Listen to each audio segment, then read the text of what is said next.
The late afternoon sun bled gold across the manicured lawns of the estate, casting long, dramatic shadows from the ancient oak trees. White roses, thousands of them, climbed trellises and spilled from ornate urns. Their scent was a sweet, heavy perfume in the humid air. It was a wedding born of wealth and power, a union of two influential French dynasties, and Lena felt like a bird who'd flown into the wrong garden. She smoothed the skirt of her simple lavender dress, a nervous habit she couldn't shake. Her friend Chloe had insisted she come, a rare day away from her daughter and the constant juggle of work and motherhood. But surrounded by shimmering silks and hushed, important-sounding conversations, Lena felt this familiar pang of being an outsider looking in. Then the crying started. It wasn't a fussy whimper of a tired toddler. It was a raw, desperate wail that sliced through the polite hum of the reception. Heads turned, annoyance flickering across carefully composed faces before they identified the source. At a table set slightly apart from the others, surrounded by men in sharp, dark suits, sat a man who commanded silence without ever raising his voice. His name was Luke Corbin, and even Lena, who knew nothing of this world, could feel the rather dangerous gravity that pulled the air tight around him. He was the unacknowledged king in this opulent court, a powerful figure in the French milieu whose presence was both an honor and a threat. In his arms was a small, flailing baby, the source of the relentless screaming. The child, no more than 6 months old, was red-faced and inconsolable. One of Luke's men, a mountain with a scarred face, tried to offer a silver rattle, his movements clumsy and uncertain. The baby only screamed louder, his tiny fists beating the air. Luke's own face was a mask of cold granite, but a muscle feathered in his jaw, the only sign of the strain. He rocked the child with a stiff, unnatural rhythm, a man utterly lost in the most basic of human tasks. The guests began to whisper, their words like the rustle of dry leaves. They spoke of his late wife, the tragedy that had made him a widower just a year ago. They spoke of his Branasa reputation, the rumors that clung to him like smoke. No one offered to help, no one dared. The child's cries were a stark, messy reminder of a life beyond their polished world, a life of grief and helplessness that even a feared syndicate boss couldn't control. Chloe leaned in close to Lena, her voice a low murmur. "Don't even look over there," she warned. "That man is not someone you want noticing you." But Lena wasn't looking at him. She was listening to the baby. Every cry was a hook in her heart, a familiar language she understood better than the polite chatter around her. She saw a child in distress, a child who needed comfort that no amount of money or power could provide. She saw a father lost in his own grief, failing to soothe his son, not from a lack of will, but a lack of knowing how. Her hands itched with the need to help. The mother in her, the part that was bone-deep and instinctual, was screaming louder than the baby. "He's just hungry, or scared, or his belly hurts," Lena whispered to herself, her body tensing with empathy. The men around Luke looked increasingly panicked, their hardened faces useless against this tiny storm of sorrow. Luke himself finally closed his eyes, a flicker of something close to despair, crossing his features before the mask slammed back into place.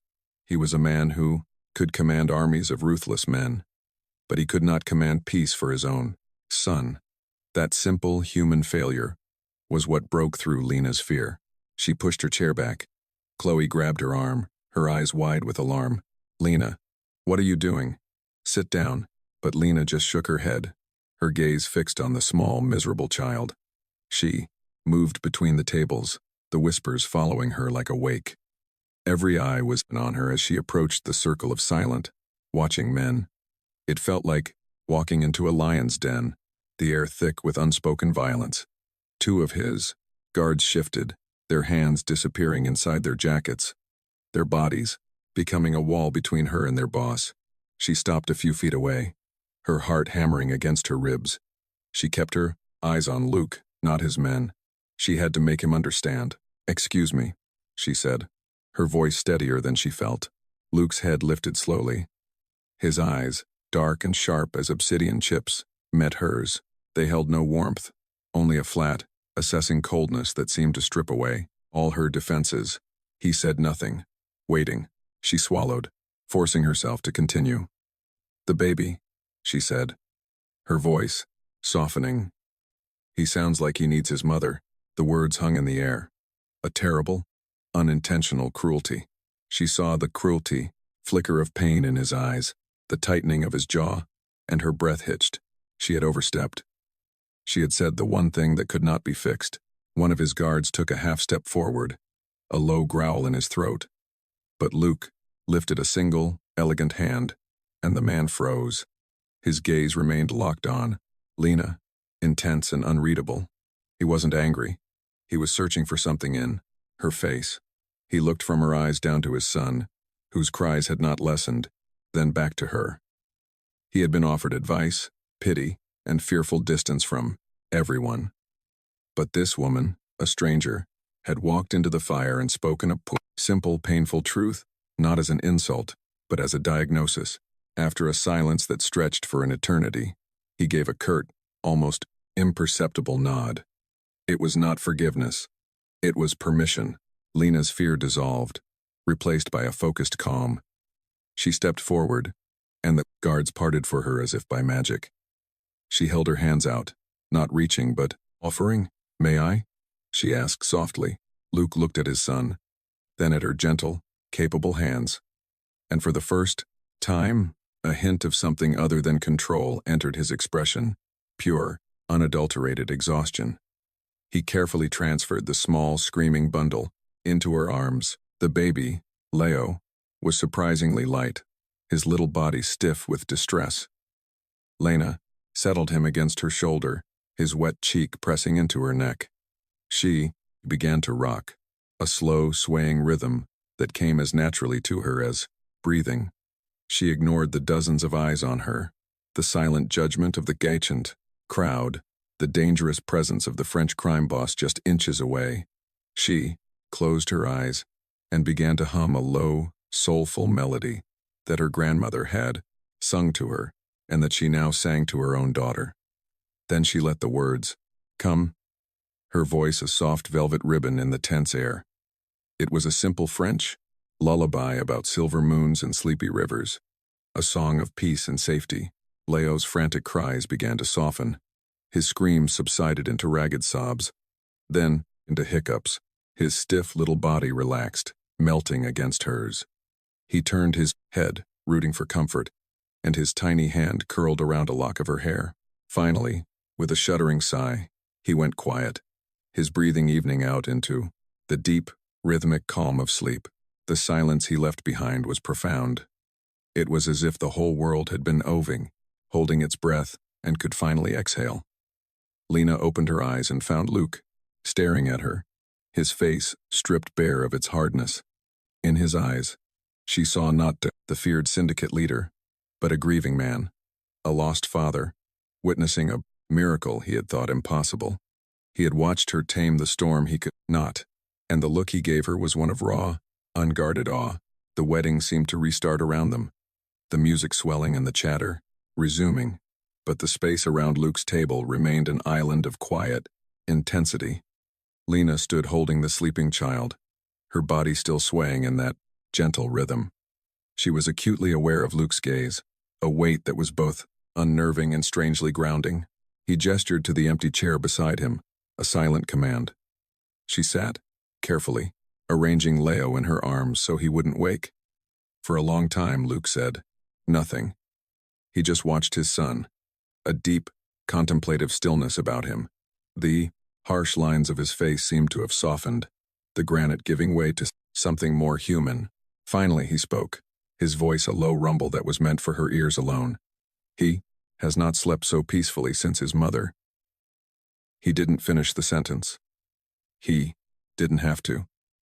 The words hung between them, a shared acknowledgement of the ghost in their midst.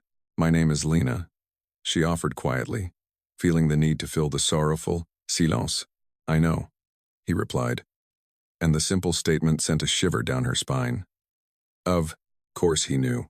A man like him would have known her name, her background, and her reason for being here before she ever took a step toward his table. "You have a child of your own," he stated. It wasn't a question. "A daughter," she confirmed. "She's 4. He nodded, his eyes flicking from Leo's peaceful face to hers. "You have a gift," he said.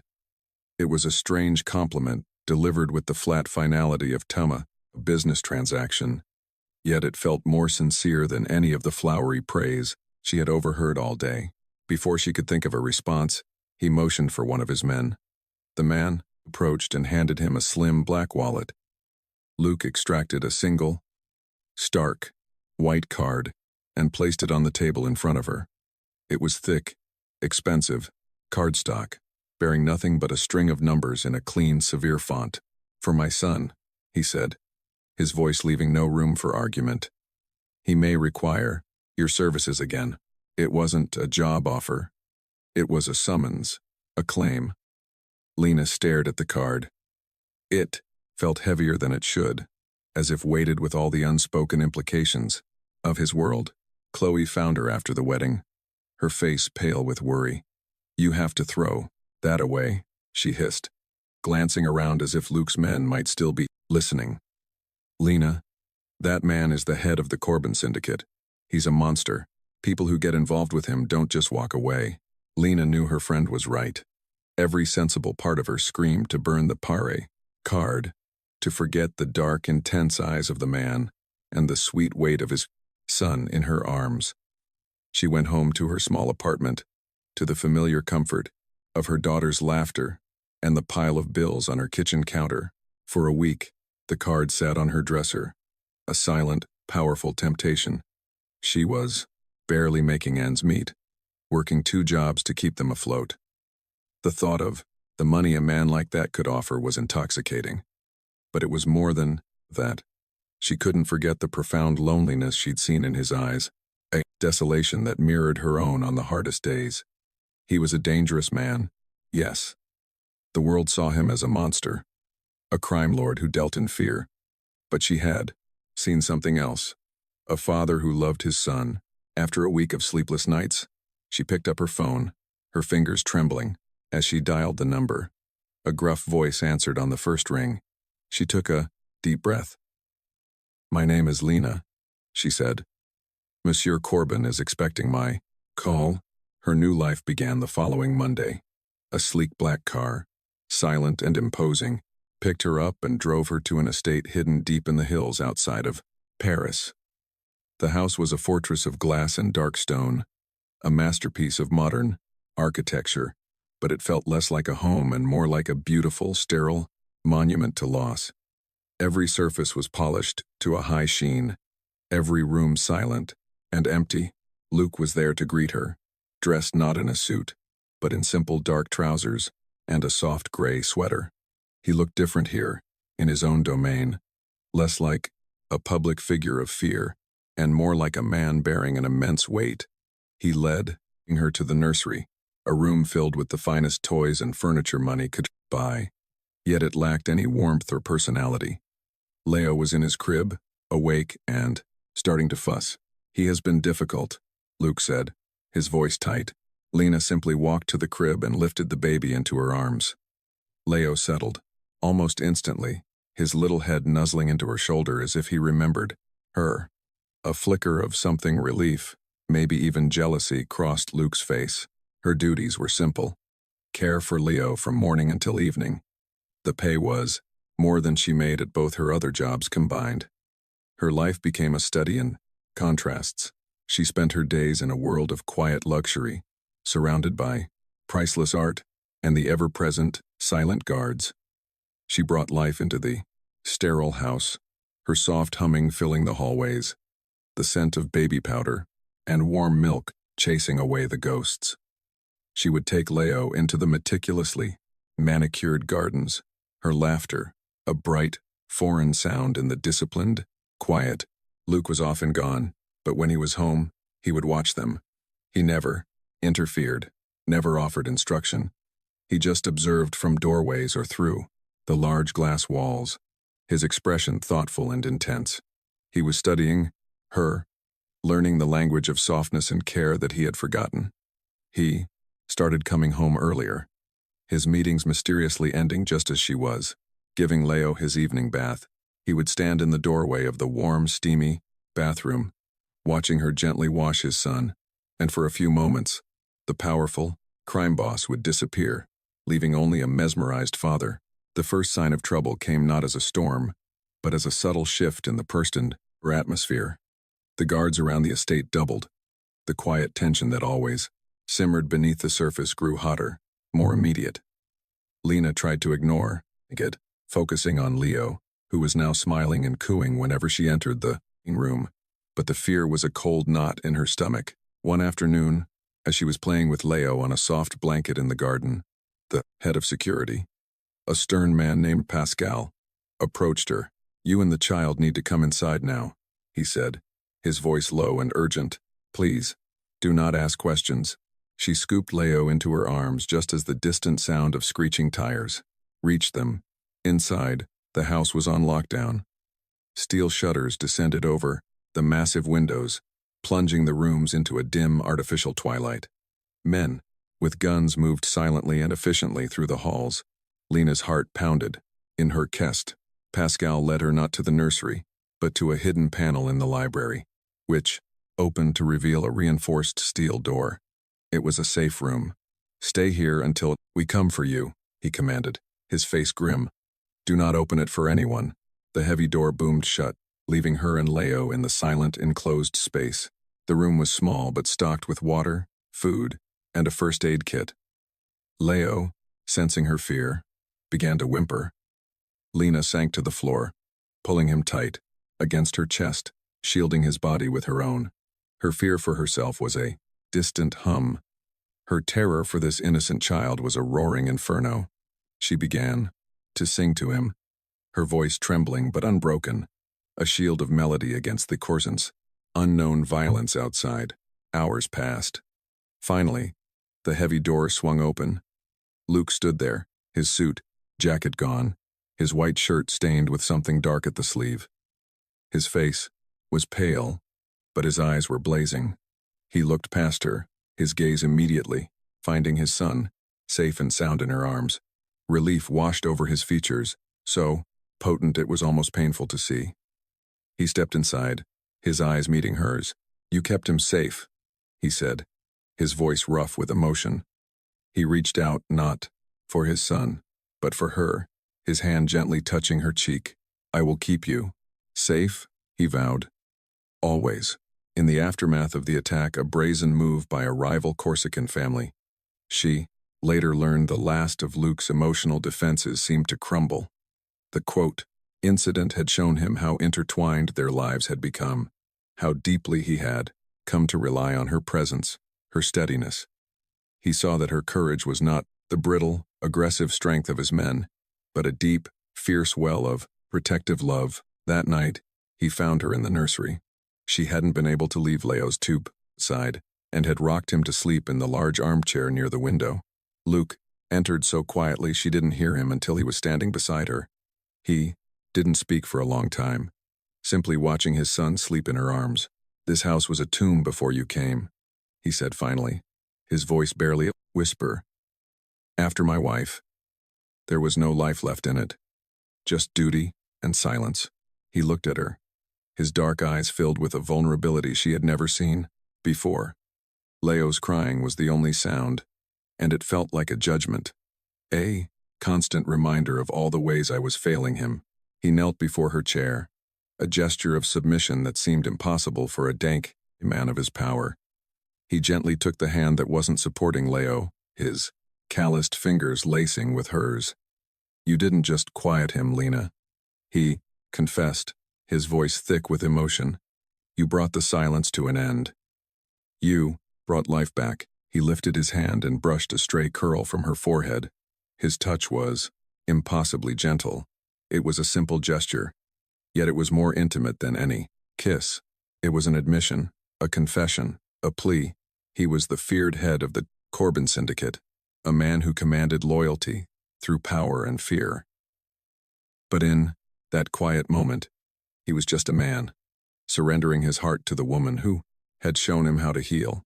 He leaned in slowly, his gaze searching hers, asking a silent question. She gave a small nod, and he closed the distance, his lips meeting hers in a kiss that was not about passion, but about gratitude, relief, and the quiet, hopeful promise of a new beginning. The seasons turned.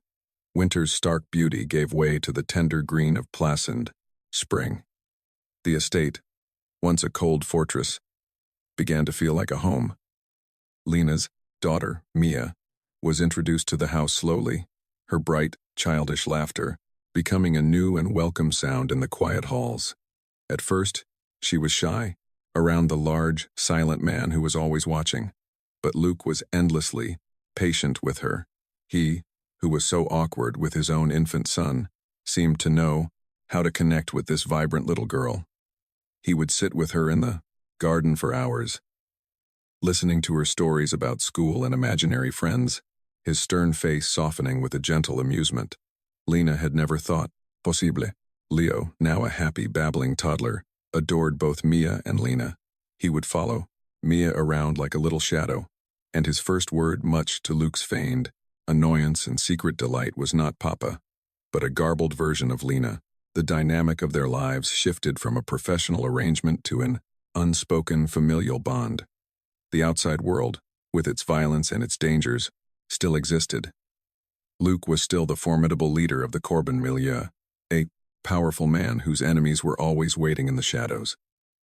There were still nights he came home late, the scent of smoke and the weight of his world clinging to him. But now, he came home to something more than an empty house. He came home to Lena, who would be waiting for him with a warm cup of tea and a quiet understanding that required no words. He came home to the sound of his son, sleeping peacefully, and to the crayon drawings of a little girl taped to his refrigerator. One sunny afternoon, they were all in the garden. Luke was pushing Mia on the swing, her delighted shrieks filling the air. Lena sat on a blanket on the graten grass, a now walking Leo toddling unsteadily into her open arms. The scene was one of perfect, ordinary domesticity, an impossible piece carved out of a violent world. Luke stopped pushing the swing and walked over to her, sitting down on the cloak blanket beside her. He watched his son snuggle into her lap, his expression one of profound contentment. "I never thought this was possible," he said quietly, his gaze sweeping over the scene, the two children, the woman he loved. To have this, to feel peace. Lena leaned her head on his shoulder, her heart full. She was no longer just a nanny, and he was no longer just her employer. They were partners, building a fragile, beautiful life in the shadow of his empire. The world would always see him as a monster, a ruthless French crime lord. But she saw the man who read bedtime stories with a serious intensity, the man whose hands, capable of such violence, could be so gentle with his children. She had walked into his dark world to soothe a crying child, and had found not a monster, but a man, and in healing his family, she had, against all odds, built her own.